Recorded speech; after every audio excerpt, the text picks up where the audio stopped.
The tight-knit Haitian community in mourning. She was the angel of this church. Yes, she is. Everybody's mom. Standing vigil into the night after 8 people from the Assembly of God Church in Fort Pierce are killed. We never expected it. It was 8 people. Their van crashing. Ma'am, there's a car in the ditch here. I think it's got 18 people in it. Tonight, we're hearing their stories of survival. Raise my hand and say, help, I need help, I need help. As they look to make sense of this tragedy. I fully believe he's in heaven right now.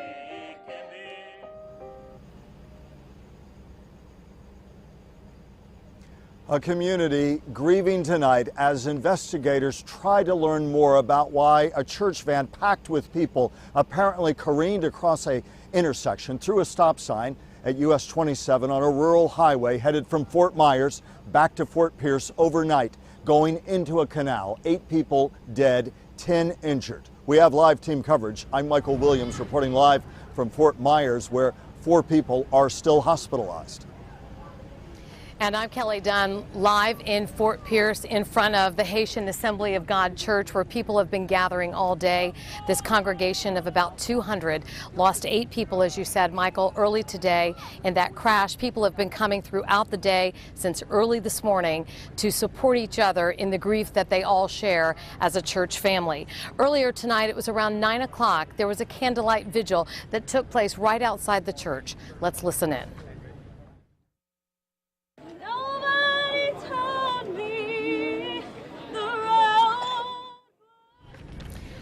There was singing, there were prayers, there were updates on the people that still, nearly 24 hours later, remain in the hospital. It was certainly a time for unity for all of the people in Fort Pierce to come together and support each other. Earlier tonight, we were there as church leaders inspired the congregation during a prayer service. We pray for your families, for the friends. The people of the Haitian Assembly of God in Fort Pierce cling to their faith and the words of their church leaders during this time of grieving. When you hurt,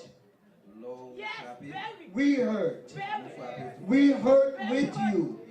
When you bleed, we bleed with you.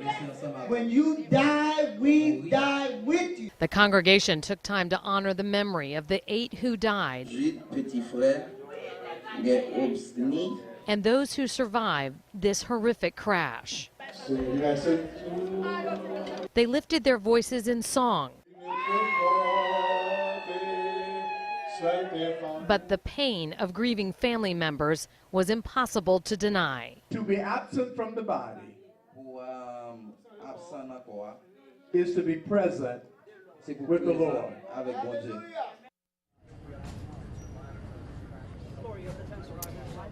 The grief was certainly felt coast to coast. Over in Fort Myers, all the way here, there is a shared church family in the Fort Myers area. Many times people from both congregations come to each coast for different events, and exactly that's where they were for the revival before this crash this morning. We want to go out now to my colleague and anchor, Michael Williams, who's picking up that part of our live coverage from Fort Myers tonight. Michael.